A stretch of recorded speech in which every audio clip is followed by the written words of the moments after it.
Olá, bem-vindos! Vamos começar hoje uma meditação, uma jornada que vai nos levar ao coração do que é sagrado. A gente começa falando sobre os lugares consagrados a Deus, sabe? Aqueles templos de pedra magníficos. Mas, passo a passo, a gente vai descobrir que a verdadeira morada de Deus é um lugar muito mais próximo e íntimo, a nossa própria alma. Essa pergunta, feita há tanto tempo pelo rei Salomão na dedicação do primeiro grande templo, parece que ecoa até hoje, não é mesmo? É ela que nos serve de guia para explorar esse grande mistério de onde Deus, de verdade, escolhe morar entre nós. Por séculos e séculos, a humanidade sempre buscou construir espaços para se encontrar com o divino. Então vamos mergulhar um pouco nessa história do templo físico para entender o papel dele como esse ponto de encontro visível entre o céu e a terra, o verdadeiro centro da fé de todo um povo. Essa linha do tempo mostra pra gente um desejo constante, profundo, por um lugar dedicado à presença de Deus. É bem interessante ver essa evolução. Começa com uma simples tenda no deserto, depois vem a grandiosidade do Templo de Salomão e vai até as primeiras grandes basílicas, como a de Latrão, que é conhecida como a mãe de todas as igrejas. Cada um desses lugares é como um marco na história da aliança de Deus com a gente. E aqui a gente chega num ponto que é fundamental.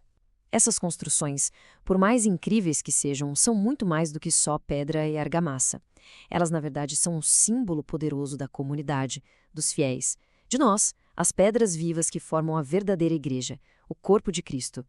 Só que esse foco todo no edifício físico, bom, isso estava prestes a ser transformado de uma forma muito profunda. E essa virada na história da salvação começa com um gesto, um ato messiânico de autoridade divina que mudou as regras do jogo para sempre. Quando Jesus purifica o Templo de Jerusalém, aquilo não foi um simples ataque de raiva, de jeito nenhum.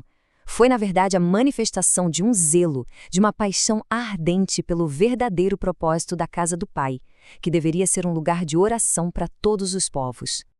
E claro, ao verem aquilo, as autoridades o desafiaram, né? Pediram um sinal.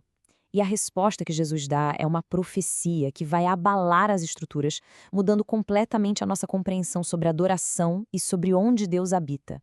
A resposta de Cristo a esse desafio nos leva direto para o mistério central da nossa fé. É aqui que a gente vê o sagrado ser transferido de um lugar físico para uma pessoa divina. Dá para imaginar a perplexidade de quem ouviu isso.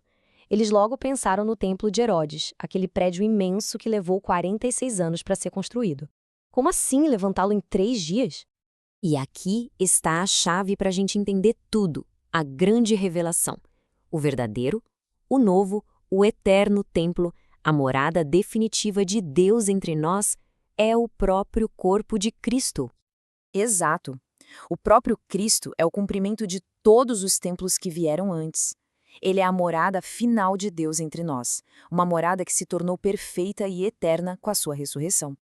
Bem, se o corpo de Cristo é o novo templo, então faz todo sentido que dele flua aquele rio de vida, a fonte de água viva que os profetas tanto falaram.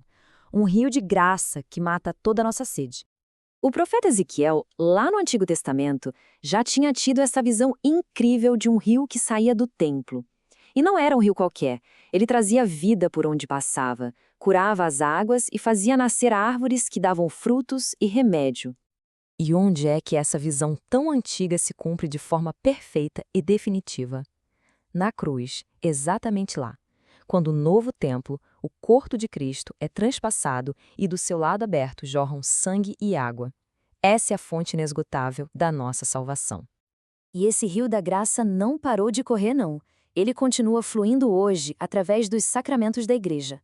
A vida nova do batismo, o alimento da Eucaristia, a cura da reconciliação, tudo isso vem daquela fonte que nasceu na cruz.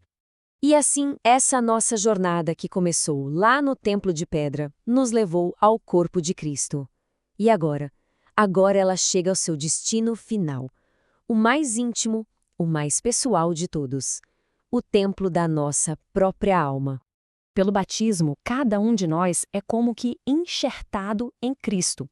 E por causa disso, de um jeito maravilhoso, o nosso próprio corpo se torna um espaço consagrado, uma morada viva para o Espírito Santo. Essa é a realidade impressionante de uma vida em estado de graça. É como que uma pequena amostra, uma antecipação da visão de Deus que teremos na eternidade, mas que já podemos experimentar aqui e agora, dentro da nossa alma. No fim das contas, a fonte da graça, que é Cristo, está jorrando o tempo todo, sem parar. A meditação final, então, é uma questão bem pessoal. O templo da nossa alma, como ele está? É como uma terra fofa, arada, pronta para receber essa água que dá vida? Ou será que se parece mais como uma rocha dura, impermeável, que deixa a graça de Deus simplesmente escorrer sem poder entrar e fecundar?